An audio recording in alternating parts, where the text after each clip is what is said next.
Buenas noches, soy Lili Telles. Bienvenidos a Cámara Libre. Seguimos tras la información de la reforma hacendaria que ya fue aprobada en la Cámara de Diputados y ahora está en el Senado de la República.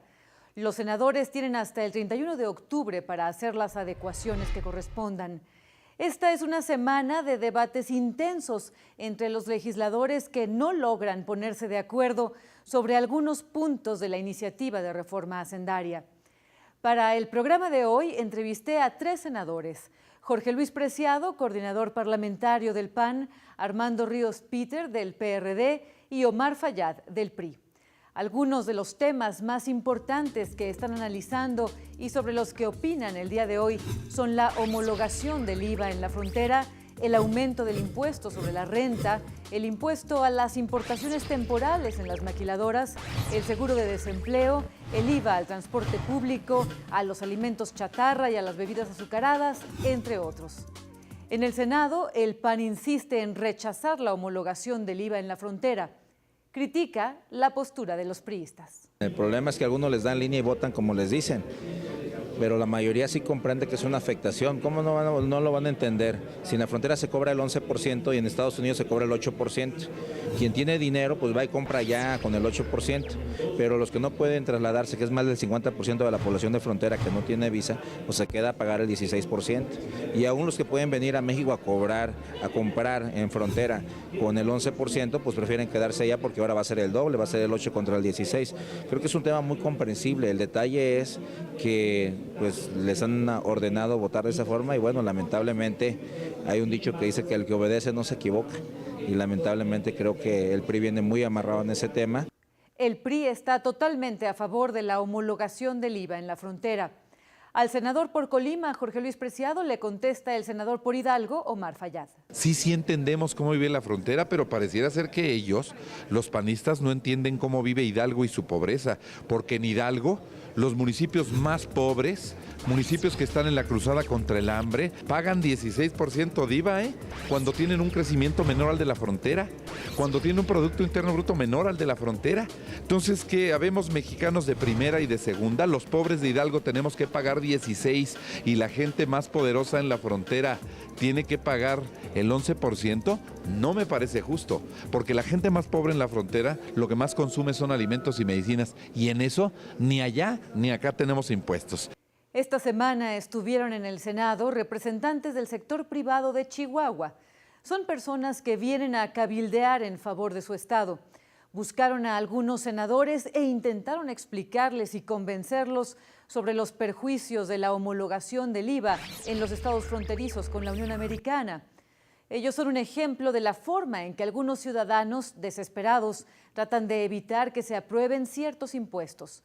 Entrevistamos a uno de ellos. En la homologación del IVA, que va a ser desastroso para la economía de los hogares de las ciudades fronterizas, Ciudad Juárez, Tijuana, todas ellas serán tratadas de una manera donde parece ser que las anteriores administraciones que nos dieron esos diferenciales, ese beneficio, porque estamos nosotros todos los días compitiendo contra el país más fuerte del mundo, con Estados Unidos, parece que todo eso no valiera, ¿verdad? Entonces ahora llegan descubriendo el hilo negro y homologando el IVA, y eso va a traer el encarecimiento de todos los productos para todos los ciudadanos fronterizos, y también, bueno, por ende, cierre de negocios, va a haber desempleo, y el desempleo es algo que genera la inseguridad, que por ejemplo nosotros lo vivimos hace poco, estamos ahorita saliendo, estamos recuperando apenas el rumbo como ciudad, y con esto pues va a ser desastroso y catastrófico para nuestra ciudad. Todo nos va a costar más caro.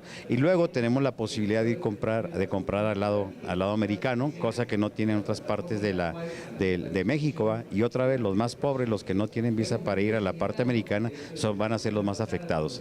Entonces los comerciantes de la parte fronteriza mexicana no van a tener tantas ventas, van a despedir gente y esa gente definitivamente se va a convertir en delincuente y vamos a vivir lo que vivíamos hace unos años. También en la frontera, la maquila es esencial para el desarrollo económico y se pretende subir los impuestos a esa industria de un 17% a un 30%. La maquiladora no paga impuestos como pagamos los mexicanos, ¿verdad? Nosotros si tenemos ganancia pagamos, si tenemos pérdida no pagamos. Ellos, ante esta figura, desde hace tiempo se estableció que la maquiladora paga sobre los gastos. O sea, del total de los gastos que tiene, estaba pagando hasta hoy el 17%. Hoy se lo suben al 30%, del 17% se va al 30% y aparte un 40 y tantos por ciento no lo hacen deducible. Entonces eso se les eleva hasta el 800% el impuesto sobre la renta que venían pagando hasta esta fecha.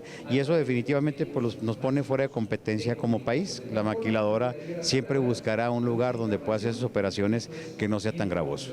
En estos impuestos, en particular a la industria maquiladora, hay indicios de que el PAN y el PRI lograrán un acuerdo en el sentido de que no sean aprobados. Es una industria que te echa la mano con el empleo, ¿no? Está generando 2.3 millones de empleos en el país. Eso me parece un argumento razonable para sentarnos a platicarlo y a discutirlo. El PRD, por su parte, está impulsando el impuesto a la comida chatarra y a las bebidas azucaradas.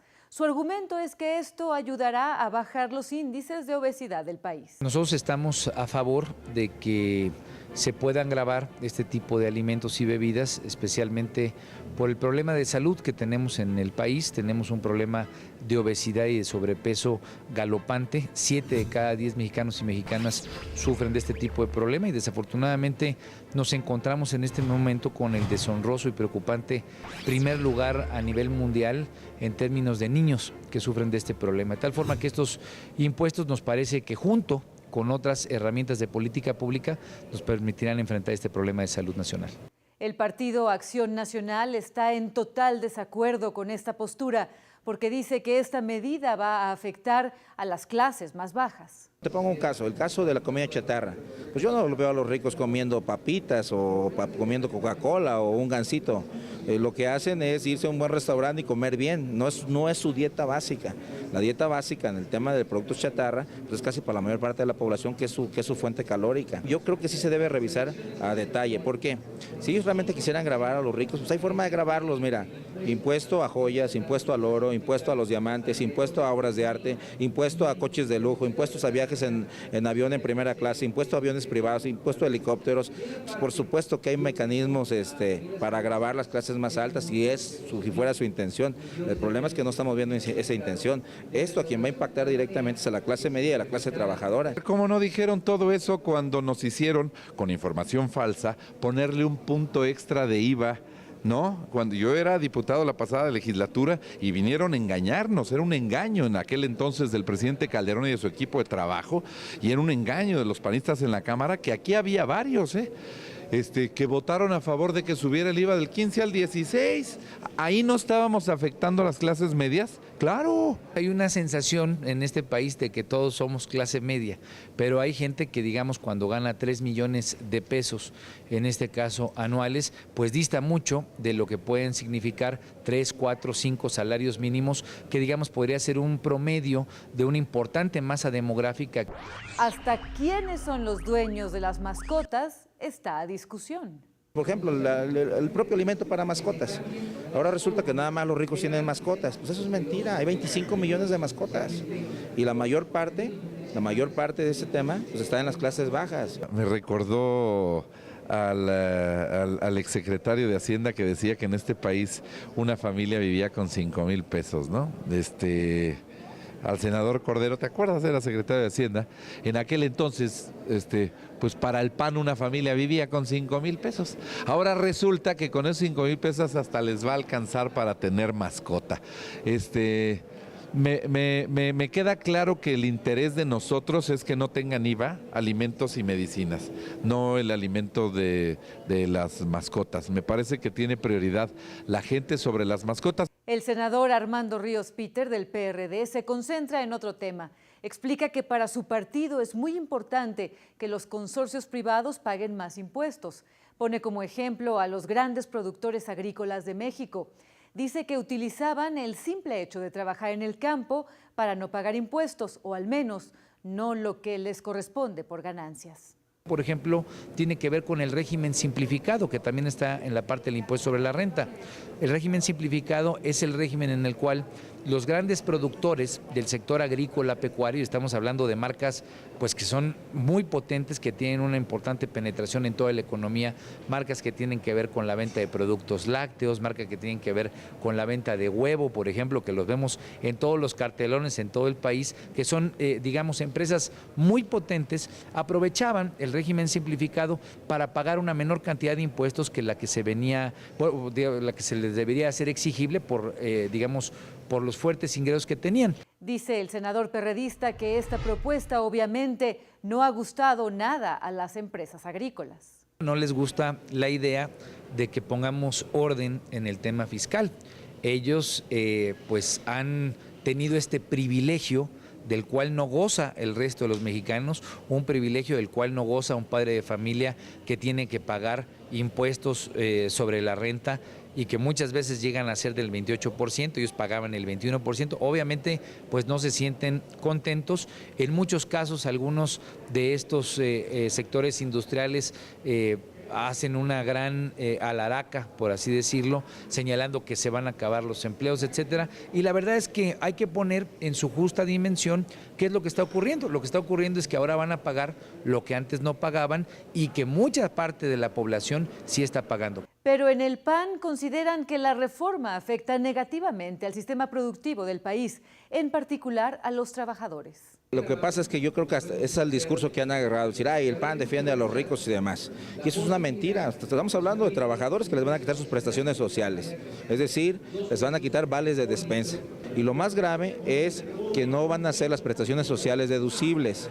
¿Qué significa esto? Que a un trabajador, por ejemplo, le pagan 1,000 pesos al mes, por poner un ejemplo X.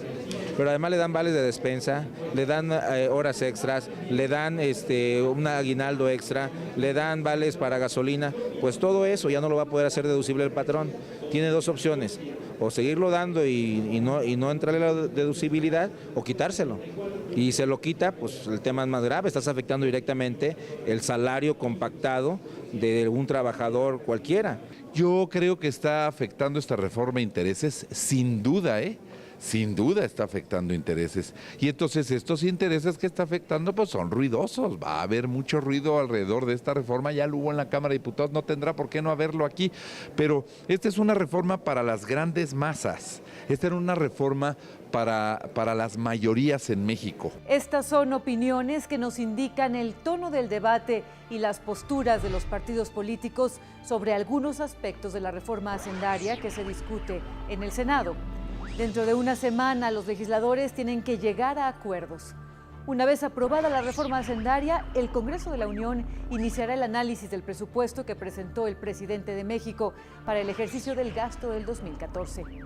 Yo les seguiré informando sobre lo que sucede en el Congreso de la Unión. Soy Lili Telles. Gracias. Hasta el próximo jueves.